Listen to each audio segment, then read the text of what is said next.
हम आपको सबसे पहले निवेदन करना चाहेंगे अपनी ओर से कि मनुष्य जो है ये मानव तन सबसे सुंदर है, सबसे ऊंचा है, सबसे प्यारा है, सबसे अच्छा मानव तन, बहुत अच्छा। इसी विषय पर अगर विचार किया गया है कि हम बहुत अच्छे हैं, हम बहुत ही पवित्र हैं, बहुत ऊंचे हैं, महिमा मनुष्य की बड़ी ऊंची है, बड़े भाग मानुष तन पावा, सुर दुर्लभ सब ग्रंथ ही का देवताओं को दुर्लभ। दुर्लभ का तात्पर्य होता है कि उनको मिलना मुश्किल है। देवताओं को मानव तन मिलना बहुत मुश्किल है, उनके पास इतनी कमाई नहीं है जो ये मिल जाएगा। तो बताओ, जब देवताओं के पास में वो कमाई नहीं है, इतनी कमाई उससे कहीं अधिक मनुष्य के पास में है। कमाई कह दो, धन कह दो, सुख कह दो, इतना इसके पास में धन है। देखो, कोई भी संसार में अगर किसी चीज की कीमत है तो किसी विशेषता को लेकर के, किसी धन को लेकर के, कोई महासुख को लेकर के उपमा करी है मानव की। महासुखी संसार में, त्रिलोकी में मानव महान सुखी है। अब इस पर ही हम स्वयं, क्योंकि आप स्वयं का विचार है, स्वयं में इसका विचार करें कि महासुख है। अब वो महासुख कहाँ है? तो अपने पास में है, बाहर नहीं है। बाहर के लिए तो सबके लिए मना नहीं कर दी, बाहर नहीं है कहीं भी सुख। वो सुख जो है महासुख है, वो परम आनंद है, वो नित्य आनंद है, वो अखंड आनंद है।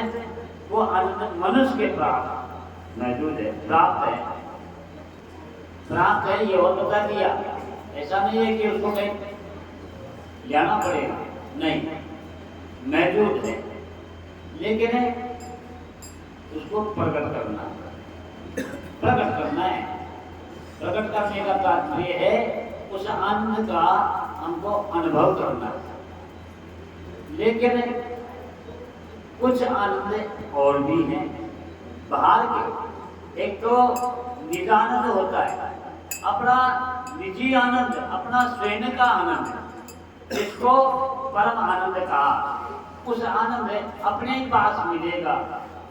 और एक आनंद और होता है जिसको हम रोज व्यवहार में, खान पान में हम महसूस करते हैं, आनंद लेते हैं। हम वो आनंद जो ले रहे हैं हम रोज, जो रोज का आनंद रोज ही खत्म हो रहा है, रोज लेना पड़ता है, बार बार लेना पड़ता है, लेकिन फिर वो खत्म हो जाता है। वो है विषय आनंद, जिसके लिए हमारे पास 5 इंद्रिय हैं, 5 ज्ञान इंद्रिय हैं। उन इंद्रियों के द्वारा हम 5 प्रकार के जो विषय आनंद हैं उनका हम नित्य भोग करते हैं।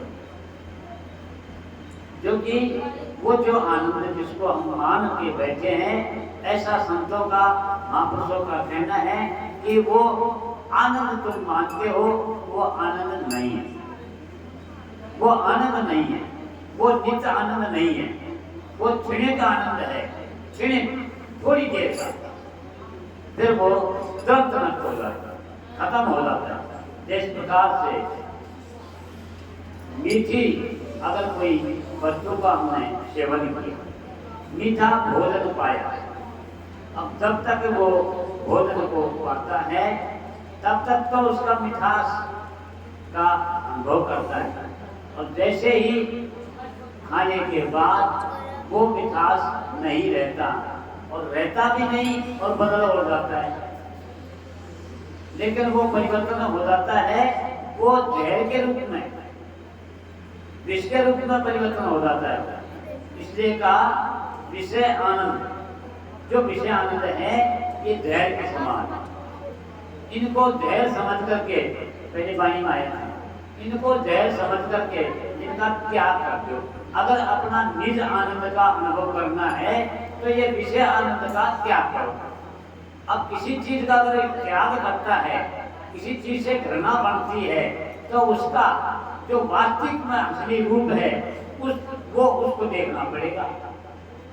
बाहर से कुछ और है, अंदर से अगर जब देखोगे तो हमें अनुभव होगा कि वास्तव में वो आनंद नहीं है, वो प्यारा नहीं है, उसे ग्लानि आ जाएगी, क्योंकि उसका असली रूप जो है वो जहर के समान है। असली रूप जैसे भोजन करने के बाद भोजन को रस लेकर के, आनंद लेकर के किया, और वो रस ऐसे हमने भोजन को प्राप्त किया तब तो उसमें आनंद की अनुभूति करी थोड़ी, लेकिन पाने के बाद फिर उसकी स्थिति को देखेंगे तो फिर दोबारा उसको नहीं पान करेगा। जैसे चाहे कितना भी अच्छा सुंदर से सुंदर भोजन प्राप्त करो आप, मिष्ठान आदि, लेकिन उसको खा करके फिर वापिस उल्टी कर दो। जैसे अभी अपन खाए थे धूलमा बाटी दाल, बहुत बड़ा आनंद आया ना, लेकिन उसको उल्टी करके और फिर अगर कोई कहे कि इसको पा सकता है क्या? नहीं पा सकता। तो उसका रूप बदल गया, उसका रूप बदल गया। ऐसे ही महापुरुषों ने इसका प्रैक्टिकल अनुभव किया है। जब तक प्रैक्टिकल किसी चीज का नहीं हो जाता तब तक वो चीजें हमसे ना तो ग्रहण हो सकती। जो निदानंद का है तो वो भी प्रैक्टिकल ही किया, और ये जो विषयानंद है तो उसका भी प्रैक्टिकल किया, तब जाकर के उससे ग्लानि आई है। इसलिए कहा है कि जो ये संसार के भार के जो भोग पदार्थ हैं, इनको काक विष्ठा के समान समझ करके और त्याग दो।